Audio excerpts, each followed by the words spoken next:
minta ampun. Fa'fu anni, maka maafkanlah aku. Artinya seperti itu. Nah, diperbanyak, baik Bapak Ibu iktikaf atau tidak, dapat Lailatul Qadar atau tidak, mau pagi, siang, sore, malam, maka Bapak Ibu memperbanyak zikir ini. Kapanpun Anda lafazkan zikir, jangan dulu sholat tarawih, singkat, dan Bapak Ibu sudah hafal semua. Allahumma innaka afuun, bukan afun ya, bukan afun, tapi afuun. Di riwayat lain ya, di lain, Allahumma innaka afuun karim, afuun karim, tuhibul afwa wa'fu anni. Mau pakai karim boleh, gak pakai karim juga tidak apa. Bapak Ibu, malam hari ini kita ngaji yang namanya Nuzulul Quran. Turunnya Al-Quran, An-Nuzul artinya turun, Quran artinya ditafsir secara misi. Saya nanti akan memberikan dua hal yang Bapak Ibu pada malam hari ini. Yang pertama adalah apa yang harus kita lakukan terhadap Al-Quran. Yang kedua adalah apa yang tidak boleh kita lakukan terhadap Al-Quran. Termasuk di dalamnya Bapak Ibu adalah praktek-praktek penyelewengan dan kesalahan masyarakat Indonesia, terutama masyarakat Jawa dalam mengamalkan Al-Quran. Ini perlu saya sampaikan, karena siapa tahu Bapak Ibu jamaah masjid Ketandan secara tidak sadar nanti ikut mempraktek. Ini jangan salah. Bapak Ibu, Al-Quran itu mempunyai 5 fungsi. Yang pertama untuk dibaca. Jadi Al-Quran yang ada di Masjid Al-Iqad, Al-Quran yang ada di rumah jenengan, di kamar tidur jenengan, itu gunanya untuk dibaca. Hebatnya Al-Quran Bapak Ibu, walaupun Bapak Ibu membacanya tidak lancar, tidak tartil, banyak yang salah, tapi Bapak Ibu itu kalau membaca tetap mendapatkan pahala. Tetap mendapatkan pahala. Mungkin ada yang panjang Bapak Ibu bacanya pendek, tetap dapat pahala. Ada yang bacanya harusnya pendek, Bapak Ibu baca panjang, tetap dapat pahala. Kita maklum kalau kita ini bukan orang Arab, kita ini orang Batak. Kalau orang Batak ngomong Jawa itu kaku, orang Dayak ngomong Jawa itu kaku, orang Sunda ngomong Jawa itu juga kaku. Orang Ketandan baru kapan ke Jakarta Bapak Ibu ngomong lu gue, ini juga kaku. Jadi kalau Bapak Ibu di sini nanti masih kaku dalam membaca Al-Quran, itu dimaklumi. Bapak Ibu mau membaca saja, mau membaca saja, itu sudah bagus. Sudah bagus. Mau membaca satu hari satu halaman sudah bagus. Sokor-sokor dua juz, satu hari satu juz. Zaman sekarang di tengah kesibukan kita seperti ini, satu hari satu halaman atau satu hari satu pupuk saja, itu sudah bagus. Kalau Bapak Ibu membaca Al-Quran, itu satu hurufnya Bapak Ibu, satu hurufnya itu diberi pahala oleh Allah 10 buah pahala. 10 buah pahala. Jadi kalau Bapak Ibu baca alif lam mim, ada 3 huruf. Alif lam mim. Berarti Bapak Ibu mendapatkan berapa pahala? 30. Membaca Quran surat Al-Fatihah ayat pertama, Bismillahirrahmanirrahim, ada 19 huruf. Berarti Bapak Ibu mendapatkan berapa ratus pahala? 19 kali 10 banyak. Apalagi Bapak Ibu bacanya sampai panas. Bapak Ibu mau baca saja itu sudah bagus. Saya apresiasi, salut. Bapak Ibu mau baca saja, cuma baca. Ya. Salah nggak apa-apa sambil kita memperbaiki bacaan. Kecuali kalau imam sholat. Kalau imam sholat diusahakan untuk benar. Makanya cari imam sholat Bapak Ibu yang bacaannya bagus. Ya, karena sholat ini banyak makhluk, banyak khusus. Jangan sampai salah. Tapi kalau kita membaca Al-Quran salah masih tidak apa-apa, dimaklumi, walaupun sambil memperbaiki bacaan. Bacanya nggak usah kebut-kebut, Bapak Ibu. Nggak usah terburu-buru, ampun kesesok. Artinya apa loh? Apa yang mau dikejar? Tidak ada yang mau dikejar. Kalau Bapak Ibu dalam bulan Ramadan ini tidak khatam 1 juz, 30 juz, tidak apa-apa. Tidak usah terburu-buru, dinikmati bacaan, diresapi dalam membaca. Tidak usah terburu-buru.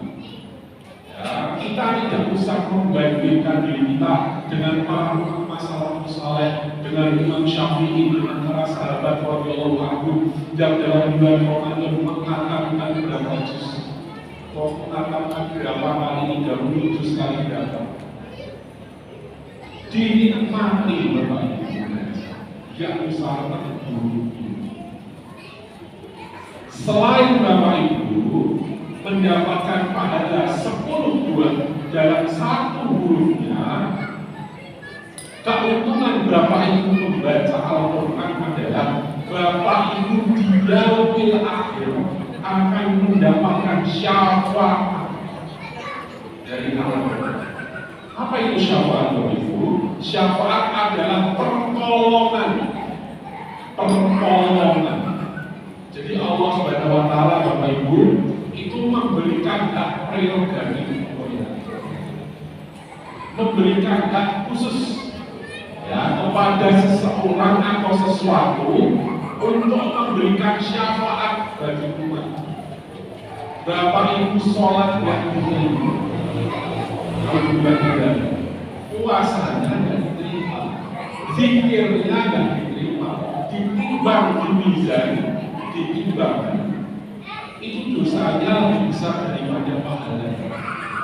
Tidak ada yang melindungi Bapak Ibu.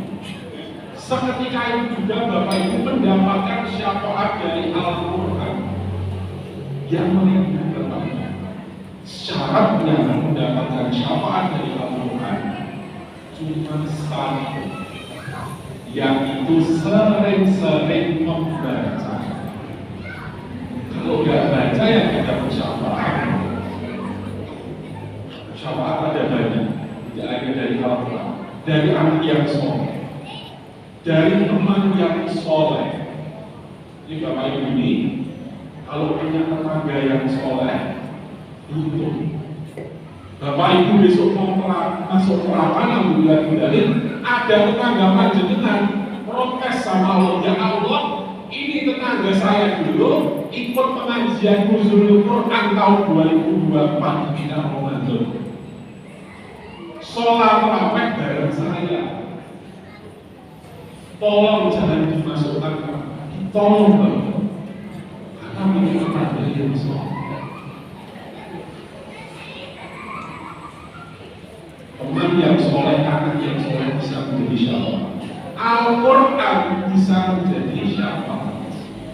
Maka banyak-banyak membaca Al-Quran. Sering-seringlah, semuanya.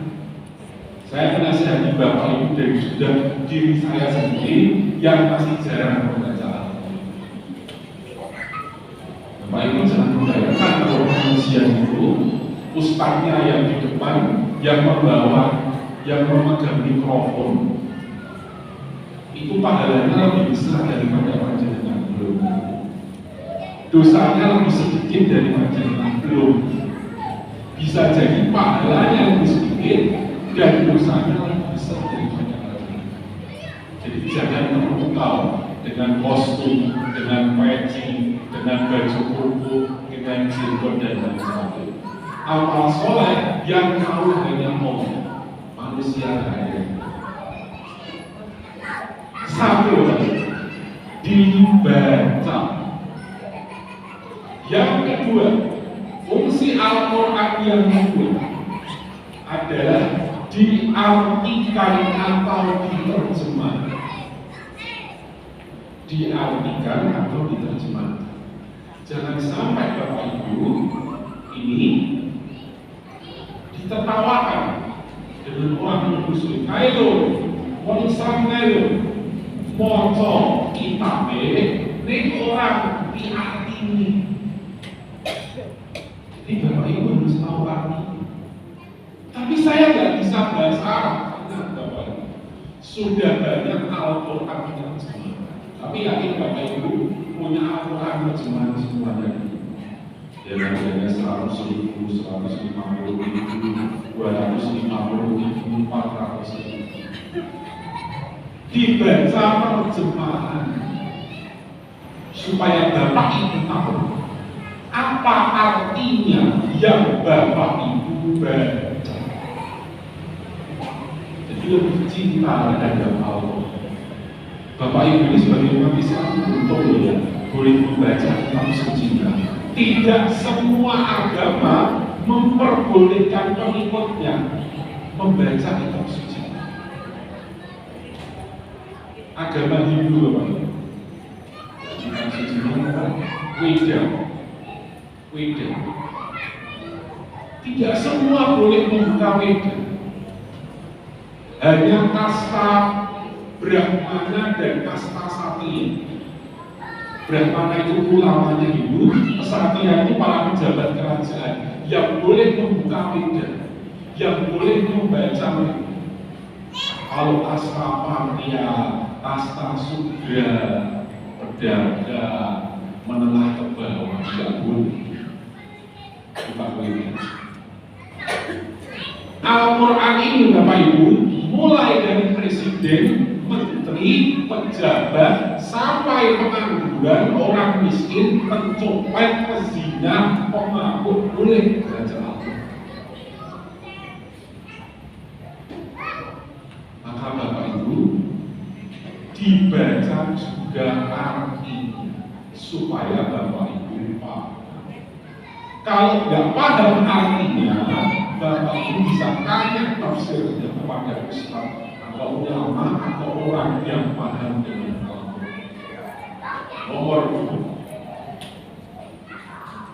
Nomor 3, Bapak Ibu, fungsi Al-Quran adalah diamalkan untuk kehidupan sehari-hari. Jadi kalau dibaca, diartikan, kalau Bapak Ibu tidak mengamalkan, Al-Quran itu kita apa? Puasa, nyuruh sholat. Al-Quran suruh sabar, kita sabar.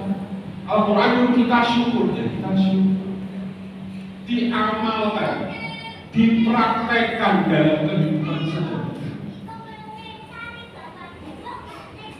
Ini tidak hanya sampai di lisan saja, tapi dipraktekkan dan diamalkan, isi kandungannya dalam kehidupan sehari-hari. Yang ketiga, yang keempat, fungsi Al-Quran yang keempat adalah diajarkan ke orang lain. Diajarkan ke orang lain.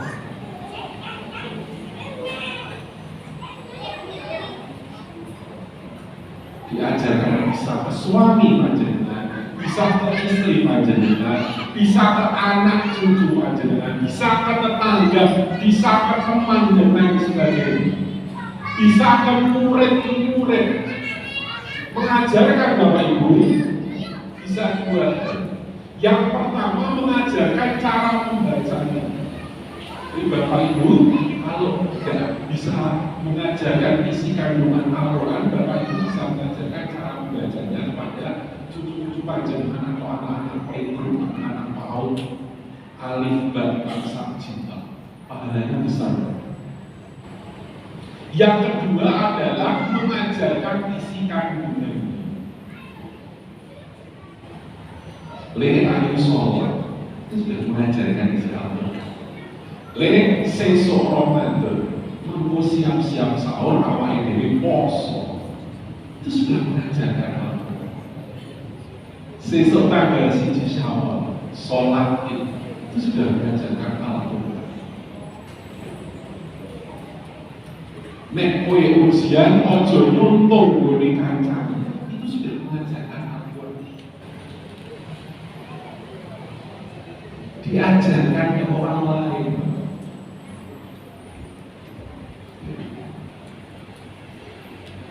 Yang kelima, yang kelima adalah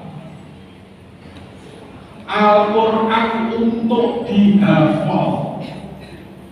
Dihafal.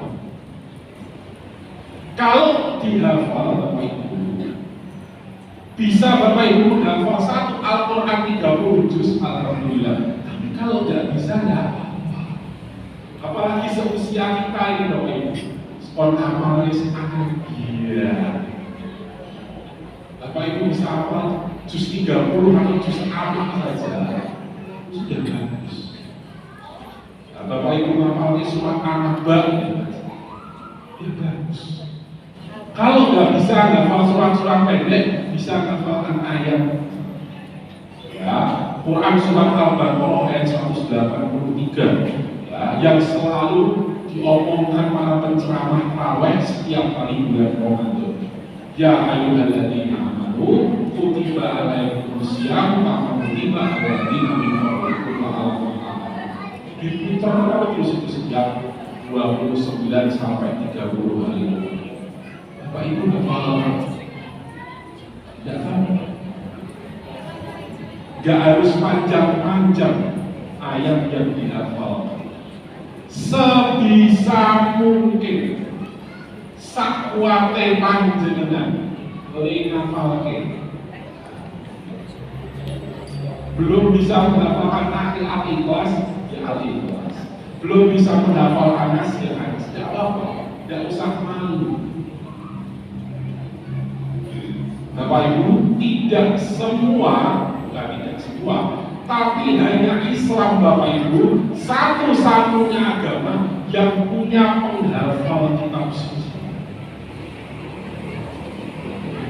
Belum pernah saya mendengar yang namanya penghafal Injil, penghafal Bible, penghafal Tripitaka, penghafal Weda, belum pernah saya dengar. Mungkin kalau ada, tapi saya belum pernah. Tapi kalau penghafal Quran Bapak Ibu bisa jutaan dari Indonesia, mulai dari negara Islam sampai dengan negara kafir, banyak penghafal Al-Quran. Jadi kalau Al-Quran berbentuk mushaf seperti itu dibuatkan, diinjak-injak, dihilangkan, tidak dicetak ulang, tenang Bapak Ibu, penghafalnya masih banyak. Saya belum pernah mendengar ada penghafal kitab lain selain Al-Quran. Dihafal. Yang kelima, isinya apa ini? Itu saja fungsi Al-Quran. Fungsi Al-Quran itu. Jadi kalau Bapak Ibu punya Al-Quran, baca minimal nomor 1 lah. Minimal nomor 1 dibaca. Jangan hanya jadi penghias lemari atau penghias laci atau penghias rak.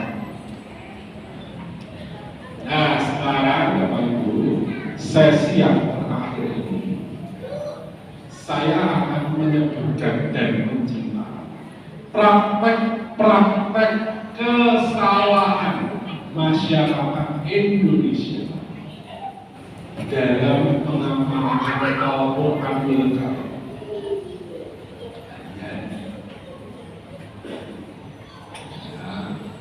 Maksudnya baik, niatnya baik, tapi caranya salah. Satu, misalnya menjadikan Al-Quran sebagai pelet atau penasihat. Menjadikan Al-Quran sebagai pelet atau penasihat. Mbak-mbak, mas-mas yang belum punya suami, belum punya istri, ya. Pengen cepat punya istri, pengen cepat punya suami, langsung menjadikan Al-Quran sebagai pelet atau penasihat. Mohon maaf ya kalau di sini ada Bapak Ibu punya putri usia 35 tahun belum nikah karena belum ada yang melamar, belum ada laki-laki yang menghibah. Langsung Bapak Ibu memberikan nasihat kepada putrinya. Yo, nek kowe arep entuk jodoh bersungguh karo bar maghrib, aja lali maca Quran surat Ar-Rahman. Lah apa buku Ar-Rahman? Ar-Rahman artinya apa ini? Yang mana? Ar-Rahmanir-Rahim. Ar-Rahman artinya yang mana?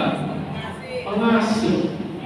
Ar-Rahman kuwi artinya yang maha pengasih. Jadi nek kowe bar maca Quran surat Ar-Rahman, men kowe ketemu wong lanang ning njaba, wong lanang kuwi dadi mengasihi kowe.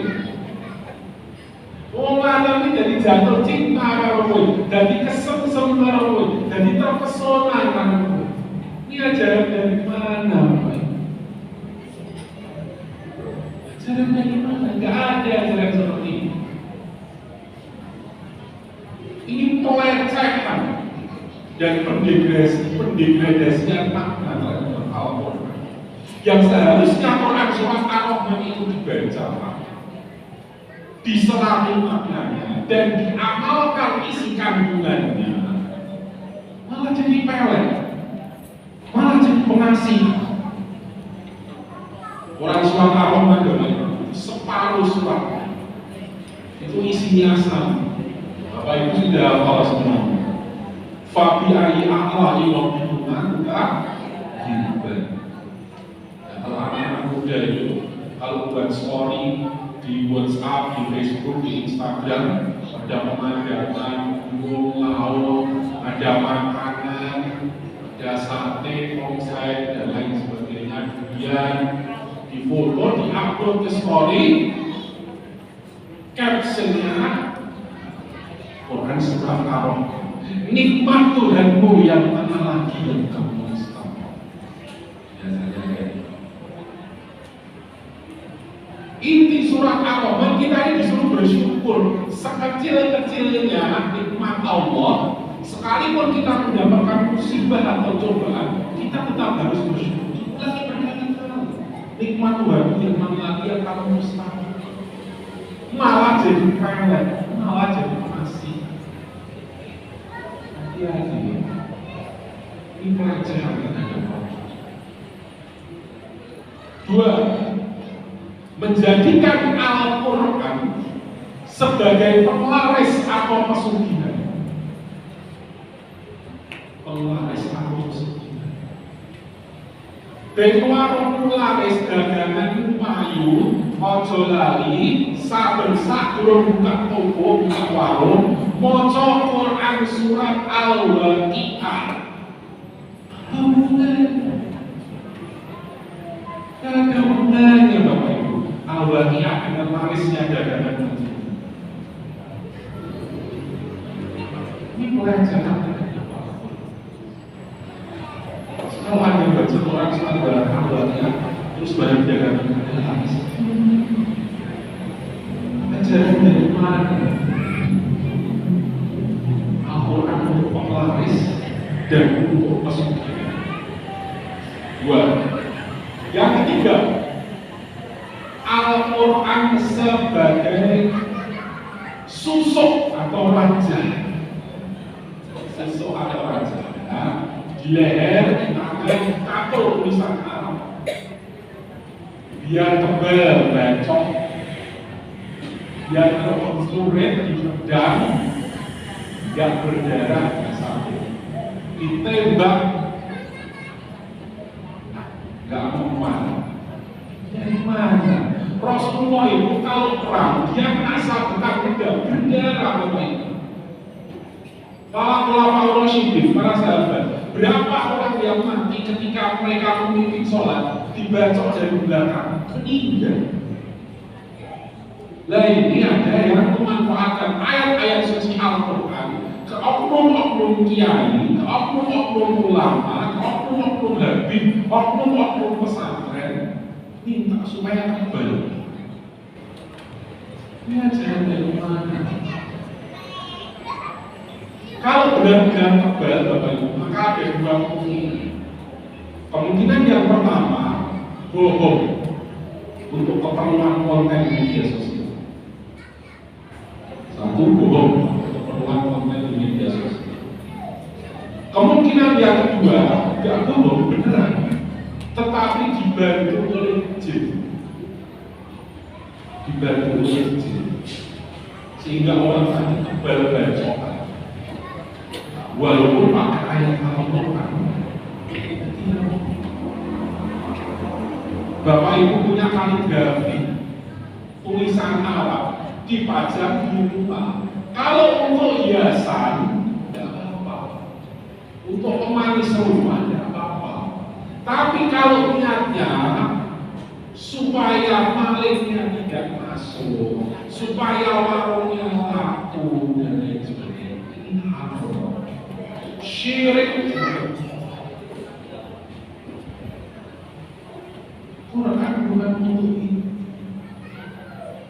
bukan untuk kepentingan pragmatis. Quran itu perlu dibaca, diamalkan, kehidupan sehari-hari, bukan untuk seperti itu. Bapak Ibu punya putri, dinikahkan dengan seorang laki-laki. Setelah beberapa pekan, beberapa bulan, beberapa tahun, hamil putri panjenengan. Setelah di USG, ternyata jabang bayinya adalah laki-laki. Bapak Ibu biasanya menurut putrinya banyak-banyak membaca Quran surat Yusuf. Lah apa bukan membaca surat Yusuf? Ben anakku sesuk kaya bagus kaya Nabi Yusuf. Ini ajaran dari mana?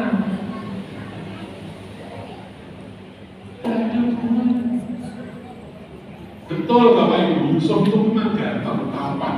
Manusia yang paling tampan itu Yusuf alaihissalam. Ya, jadi kalau ada sebuah riwayat, saya tidak tahu soalnya aku tidak riwayatnya. Ya, ibarat bulan itu, bulan itu, separuh bulannya adalah ketampanan Nabi Adam sampai dengan laki-laki yang mati terakhir dari kiamat. Wis kumpul ini, saya dan bapak-bapak di Masjid Al-Hidayah dikumpulkan dari Nabi Adam sampai nanti orang terakhir yang mati di hari kiamat, ketampanannya itu cuma dapat separuh. Yang separuhnya lagi adalah ketampanannya Nabi Yusuf alaihissalam. Gantengnya ngomong, saya bagusnya ngomong. Tidak ada aktor yang mampu memerankan Yusuf kalau itu. Walaupun sudah ada film, saya sudah lihat. Zulaikha Bapak Ibu, Ratu Mesir, ketika mereka arisan gibah dengan teman-teman perempuannya, pejabat-pejabat perempuan, ya, wanita-wanita Islam organisasi Islam. Ketika mereka ngobrol, ngupas ngoncek gibah. Yusuf datang, karena posisinya Yusuf masih sebagai pelayan. Itu seluruh perempuan-perempuan yang ada di situ, Zulaikha dan teman-temannya,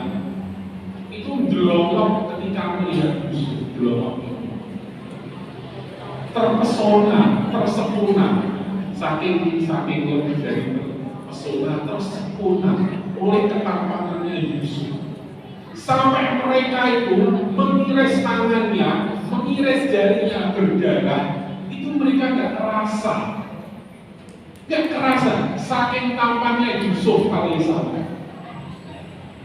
Saking tampannya Yusuf alaihissalam itu teriris jarinya, tapi nggak potong, nggak lepas, berdarah, mengiris tangannya, itu nggak kerasa. Kepala ratu temannya sudah dan itu. Ibu-ibu muda kalau lihat aktor tampan itu dipanggil, dicaplek setampan-tampannya aktor. Itu jenengan masih respon dicaplek piye. Setampan-tampannya aktor. Siapa ibu-ibu membayangkan laki-laki yang paling tampan siapa? Christian Sugiono, Mbak Iwon, Reza Hardian, atau mbak-mbak siapa mbak-mbak? Adipati Dolken, Jeffrey Nicole, siapa? Brian Dominic, Aliando, siapa? Yang ibu-ibu yang sebut-sebut, saya nggak tahu anak-anak jenengan siapa. Itu dicaplek saja masih kerasa. Lah ini sampai darahnya muncul, melihat Yusuf itu nggak kerasa. Lah Bapak Ibu berasumsi itu supaya anaknya besok tampan, maka sering-sering dibacakan Quran surat Yusuf.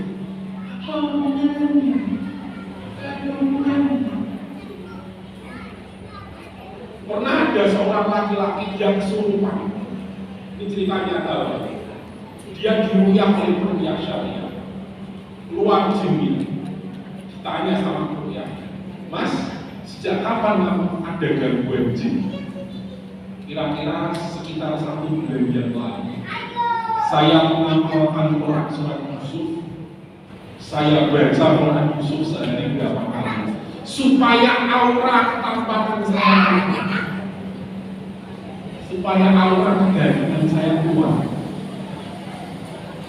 Biar perempuan itu banyak yang naksir sama saya. Saya selama ini naksir sama perempuannya nggak pernah naksir balik.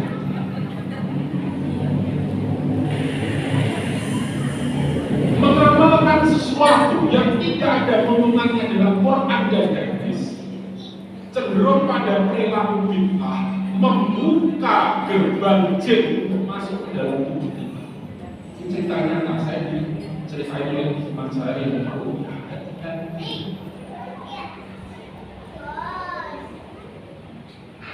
Putri Bapak Ibu USG hamil, jaban bayinya adalah perempuan, maka Bapak Ibu menyuruh anak Bapak Ibu banyak-banyak membaca Quran surat Maria, An-Nisa.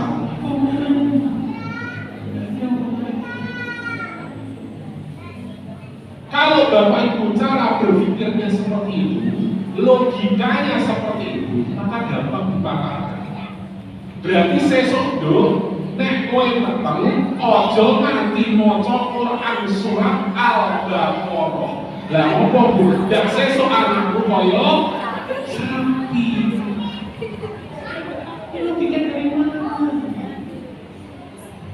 Aja maca Quran surat Al-Kafirun, mengko anakku dadi kafir.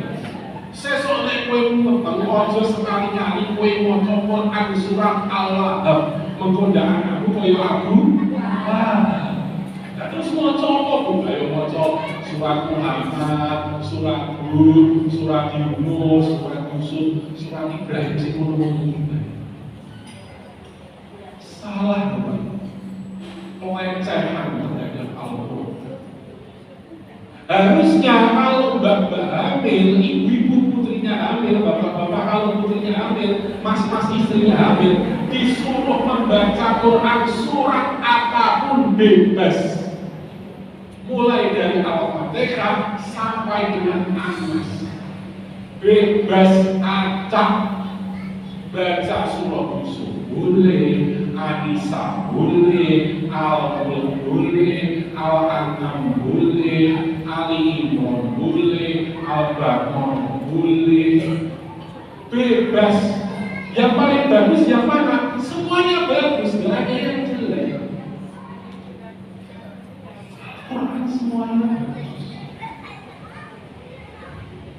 nggak ada yang jelek. Ya. Kecuali kalau amalan tersebut memang ada keuntungannya adalah contoh, setiap hari Jumat atau malam Jumat, hari Kamis dan Maghrib sampai Jumat Maghrib, ibu-ibu, bapak-bapak disunahkan membaca Quran surat Al-Kahfi. Ada dalilnya? Nggak ada. Barang siapa yang membaca Quran surat Al-Kahfi di hari Jumat, dia akan diberikan sinyal atau cahaya dari hari Jumat sampai ke hari Jumat. Saya jangan dipaksakan secara faktual, musinare, artinya dia mendapatkan keutamaan. Ada dalilnya. Ini bapak ibu membaca surat besok biar anaknya dan anak biar ketampanannya keluar, cowok-cowok biar taksi.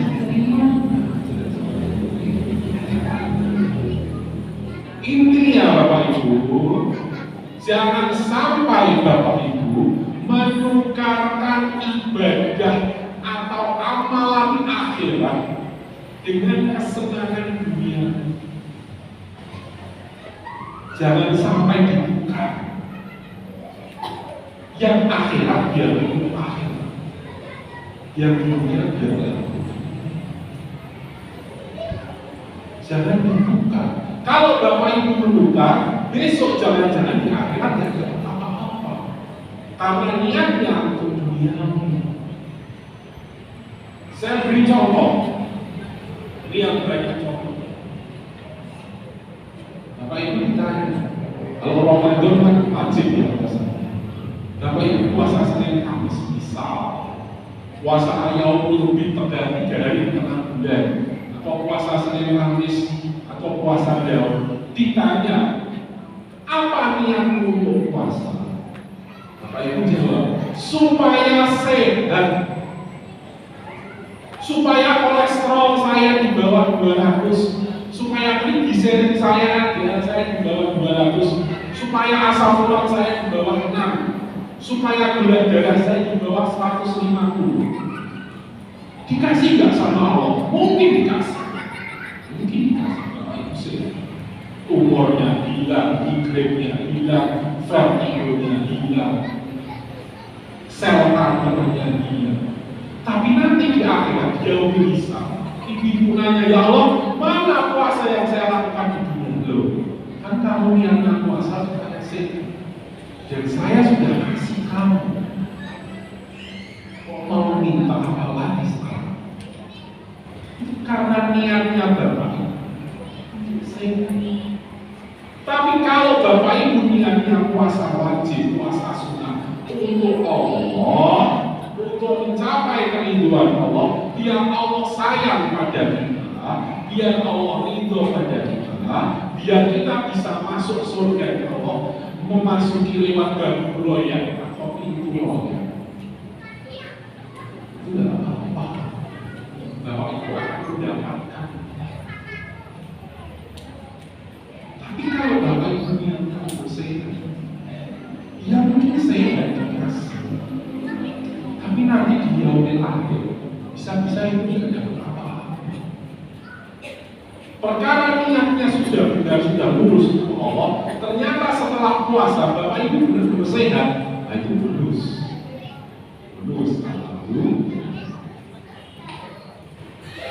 Apalagi selain puasa, Bapak-bapak punya proyek ikut tender seharga 100 juta rupiah. Kalau boleh 100 juta rupiah. Jadi ini ayat Quran ini sedekah. Ini bakal dibalik ping 10. Bakal dibalik ping 10. Jadi kalau saya mau dapat proyek sebesar 100 juta rupiah, saya harus sedekah berapa rupiah ya? 10 juta. Aku tak nyumbang masjid Al-Ittihad, nyumbang buka puasa, nyumbang karpet, nyumbang AC, lampu, kipas angin, cat, go masjid Al-Ittihad 10 juta. Ben sesuk Allah balik pengen aku 100 juta berupa proyek atau teknik. Dikasih nggak sama Allah? Mungkin dikasih. Tapi besok bapak-bapak jauh akhir, mana sedekah saya 10 juta Allah dikasih? Allah tinggal ngomong. Bukannya kamu minta proyek, tujuan kamu sedekah 10 juta kan untuk proyek, bukan untuk bukan untuk mencapai kerinduan yang akan kasih. Rugi, menukar pahala akhirat untuk kesenangan. Bukan yang gak dikasih, mungkin dikasih. Bapak Ibu sholat duha, supaya apa sholat duha? Supaya rezekinya lancar, supaya kaya, supaya penghasilannya banyak. Gak ada hubungannya antara sholat duha dengan rezeki dan kekayaan. Saya tegaskan, tidak ada hubungan sholat duha dengan kekayaan atau rezeki. Coba bapak-bapak lihat 10 orang terkaya di dunia. 10 orang terkaya di dunia siapa yang sholat duha? Mark Zuckerberg, pemilik Facebook, Elon Musk, siapa? Bill Gates. Jangankan sholat duha, Pak. Mereka mengakui Allah sebagai Tuhan dan mengakui Muhammad sebagai nabi akhirnya saja. Mereka tidak. Mereka kayak lain. Membuktikan kayak hubungannya antara sholat duha dan rezeki. Lihat 10 orang terkaya di Indonesia, Bapak Ibu. Saya nggak rasis. Ya. Mayoritas orang-orang kemudian ada yang pemilik udara, maaf kalau saya salah, pemilik jarum, pemilik sinar masbur. Siapa yang coba? Paling siapa? Khairul Tanjung, pemilik Trans TV. Mereka tidak yang sholat kaya. Kita yang sholat juga cuma kayak gini aja. Tidak ada hubungannya antara sholat juga. Kalau ada hubungannya, Bapak Ibu, maka siapa yang kaya? Yang kaya adalah para sahabat Rasulullah Anhu. Kalau berdebat dengan mereka, nyatanya para sahabat banyak yang miskin. Abu Hurairah itu miskin. Bapaknya kucing, riwayat dari Syaikhul miskin. Dia diberi wasiat oleh Rasulullah, jangan sampai meninggalkan budaya. 1, sholat 2 rakaat, 2, sholat tidak sebelum tidur, yang ketiga, puasa ayam mudik atau 3 hari. Diberi pesan oleh Rasulullah, wahai Abu Hurairah, jangan meninggalkan budaya. Hurairah tak miskin. Ini membuktikan bahwa sholat juga tidak ada hubungannya dengan rezeki dan tidak ada hubungannya dengan kekayaan. Itu adalah yang Presiden Amerika yang kayanya luar biasa. Siapa? Joe Biden, Donald Trump, Barack Obama, Bill Clinton, George Bush punya kekuasaan. Sholat juga tidak boleh.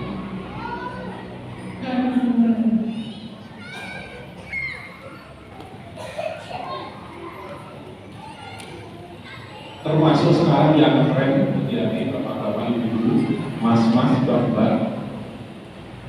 Kalau lihat rumah miliaran rupiah, pengen. Lihat mobil mewah, pengen. Yang Mitsubishi Pajero, pengen. Lihat mobil Avro, pengen. Lihat Innova, pengen. Lihat Camry, pengen. Apa solusinya? Disolawatin dulu aja deh. Disolawatin dulu. Lihat rumah mewah, solawatin dulu aja deh. Siapa tahu bisa menjadi. Lihat dulu kamu, solawatin dulu aja deh. Siapa tahu. HP-nya masih di bawah 2 juta. Lihat temennya punya iPhone 15 yang harganya 15 sampai 20 juta. Dipegang iPhone-nya, Allahumma sholli ala Muhammad.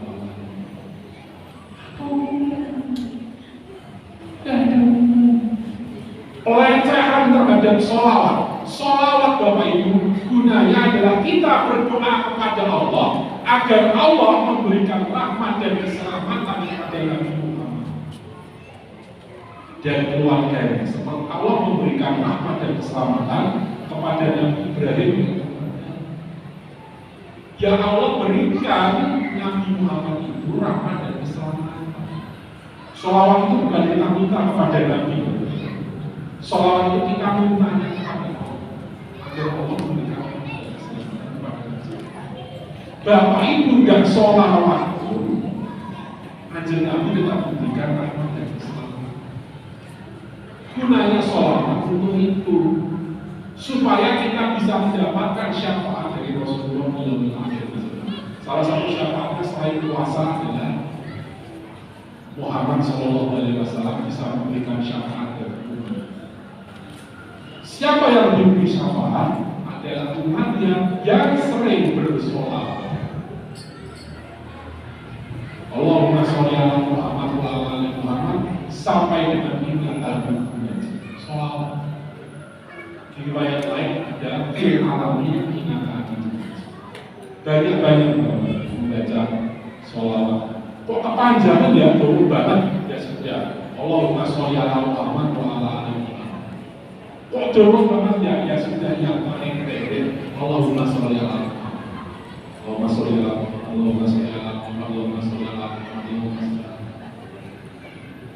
Insyaallah kita mendapatkan syafaat dari Kanjeng Nabi. Lah ini enggak Bapak Ibu. Biar dapat mobil, biar punya rumah. Anak-anak SMA pengen masuk UGM, lewat bundaran UGM, disolawatin. Yang UGM mau masalah lama, dari sesuk ketemu. Gak ada hubungannya. Ini pelecehan dan pendegradasian terhadap sekolah. Bapak Ibu, seorang sahabat Rasulullah namanya Abdurrahman bin Auf. Abdurrahman bin Auf ini konglomeratnya zaman dulu, konglomeratnya zaman Rasulullah. Ya. Pada suatu ketika di sebuah perkumpulan, sebuah halaqah, Abdurrahman bin Auf ini makan kurma, Bapak. Makan kurma. Setelah makan kurma, Abdurrahman bin Auf itu nangis, mengeluarkan air mata. Ada salah seorang sahabat lain yang melihat. Dia bertanya, wahai Abdurrahman bin Auf, mengapa setelah makan kurma kau menangis? Apa jawaban Abdurrahman bin Auf? Ada dua jawaban Abdurrahman bin Auf. Yang pertama, ini merupakan kurma yang paling lezat dan yang paling nikmat yang pernah aku makan. Aku belum pernah makan kurma seenak ini. Dan aku menangis. Jangan-jangan Rasulullah belum pernah makan kurma seenak ini. Rasulullah belum pernah makan, aku sudah nangis. Bapak cintanya sahabat sampai gak tiga jangan-jangan Rasulullah belum pernah mencicipi kurma.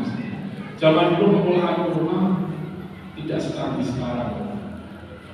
Sekarang sudah banyak kurma yang enak-enak. Ada kurma polas, ada kurma sukari, ada palm, ada golden valley, ada kurma utuh yang warnanya kuning, warnanya coklat, warnanya hitam. Ada yang remes-remes, ada Ada yang lembut, ada yang manis, ada yang nggak begitu manis, ada yang harganya mahal, ada yang murah, dan lain sebagainya. Yang kedua, jawaban Abdurrahman bin Auf yang aku menangis karena aku takut jangan-jangan kenikmatan kurma yang aku cicipi saat ini adalah balasan Allah untukku karena amal soleh yang aku perbuat di masa lalu. Kalau buah kurma ini adalah balasan dari amal solehku di masa lalu, lantas dapat apa aku di akhirat? Bayangkan, Abdurrahman bin Auf sampai mikir ya. Bapak-bapak makan durian, enak banget durian, potong durian, Thailand durian, malah kelompok durian. Nah, lezat itu aja, bapak gak mikir kayak gitu. Kita makan udah makan sate kelatak, tongseng durian, nikmat banget bapak ibu.